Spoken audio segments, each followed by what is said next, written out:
आप सोचो कि मैं एक लड़का हूँ और मैं एक लड़की के साथ हूँ।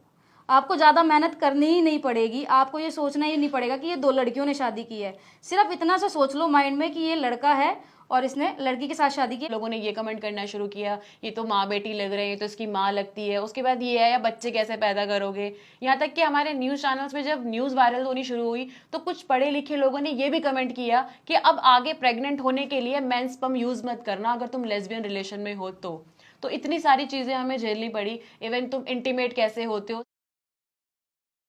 जब मैंने मेरी मदर को ये चीज़ें डिस्क्लोज की अपने बारे में कि मुझे लड़कों में इंटरेस्ट नहीं है, मुझे शादी नहीं करनी है और मेरी लाइफ में ऐसे ऐसे करके एक लड़की है, मुझे उसी के साथ रहना है और मैं शादी करना चाहती हूँ, तो मेरी मदर का ये निकल के आया कि दो लड़कियां दोस्त होती हैं, दोस्त की तरह रह लो, लाइफ टाइम रह लो, मैं मना नहीं कर रही हूँ उस चीज़ के लिए, लेकिन शादी तुम लड़के से ही करोगे। बट मेरे बहुत ज़्यादा कन्विंस करने के बाद भी वो कन्विंस नहीं हो पाए और होना भी नहीं था, बिकॉज हमने अपने आप को एक्सेप्ट करने में 25-30 साल लगाए हैं, तो उनके लिए वो एक झटके में एक्सेप्टेंस देना बहुत टफ था। एकदम से मैंने बॉम्ब फोड़ दिया उनके ऊपर, तो वो मैं समझ रही थी कि उनको टाइम चाहिए।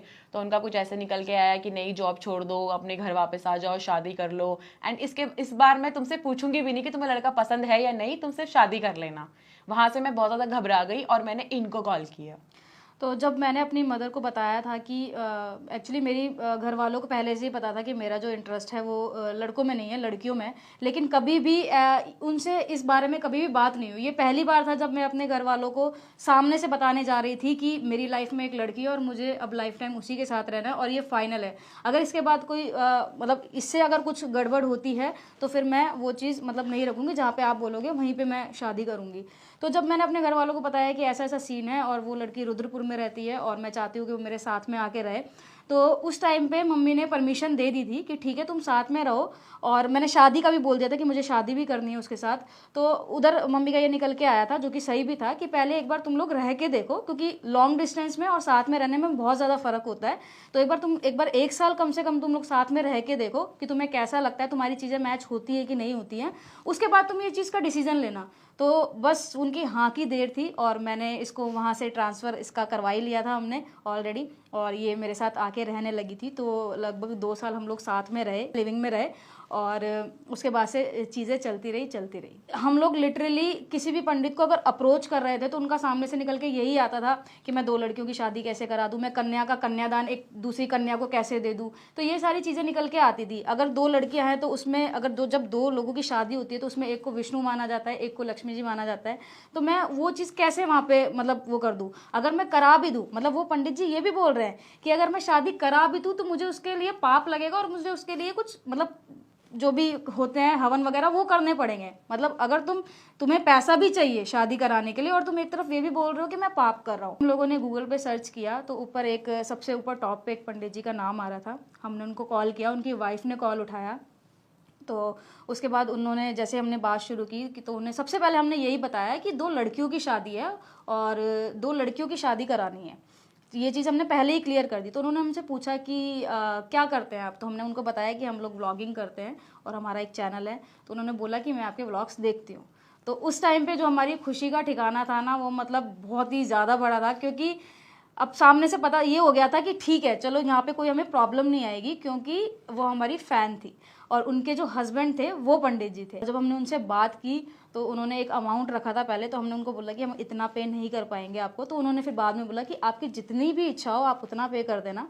तो वहाँ से हमारा पंडित जी का जो था वो क्लियर हो गया। लोगों को पहले तो मतलब ये डाइजेस्ट नहीं हो रहा था कि 2 लड़कियों ने शादी की है, उसके बाद ये डाइजेस्ट नहीं हुआ कि उनको ऐसा लगा कि जो लड़की है वो बहुत ज्यादा, उसकी एज बहुत ज्यादा है, तो लोगों ने ये कमेंट करना शुरू किया, ये तो माँ बेटी लग रहे हैं, तो इसकी माँ लगती है। उसके बाद ये आया, बच्चे कैसे पैदा करोगे। यहाँ तक कि हमारे न्यूज चैनल्स में जब न्यूज वायरल होनी शुरू हुई तो कुछ पढ़े लिखे लोगों ने ये भी कमेंट किया कि अब आगे प्रेग्नेंट होने के लिए मेंस स्पर्म यूज मत करना अगर तुम लेस्बियन रिलेशन में हो तो इतनी सारी चीजें हमें झेलनी पड़ी। इवन तुम इंटीमेट कैसे होते हो, सेटिस्फैक्शन एक दूसरे को कैसे मिलता है।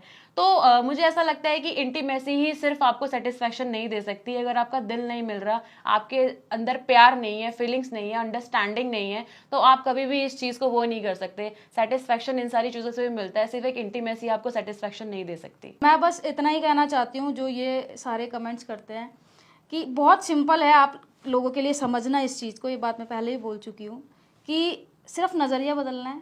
आप सोचो कि मैं एक लड़का हूँ और मैं एक लड़की के साथ हूँ, आपको ज़्यादा मेहनत करनी ही नहीं पड़ेगी, आपको ये सोचना ही नहीं पड़ेगा कि ये 2 लड़कियों ने शादी की है। सिर्फ इतना सा सोच लो माइंड में कि ये लड़का है और इसने लड़की के साथ शादी की है। मैं ऐसा क्यों बोल रही हूँ, क्योंकि आपको 2 लड़कियों की शादी डाइजेस्ट नहीं हो रही है, सिर्फ इस रीज़न की वजह से। जो लोगों ने ये कमेंट किया है कि वंश कैसे आगे बढ़ेगा, माँ कैसे बनोगे, वो बच्चे के बिना जिंदगी कैसे कटेगी, जब तक आप माँ नहीं बन जाते तब तक आपकी जिंदगी अधूरी है, जिंदगी में आगे क्या करोगे, कौन सहारा बनेगा।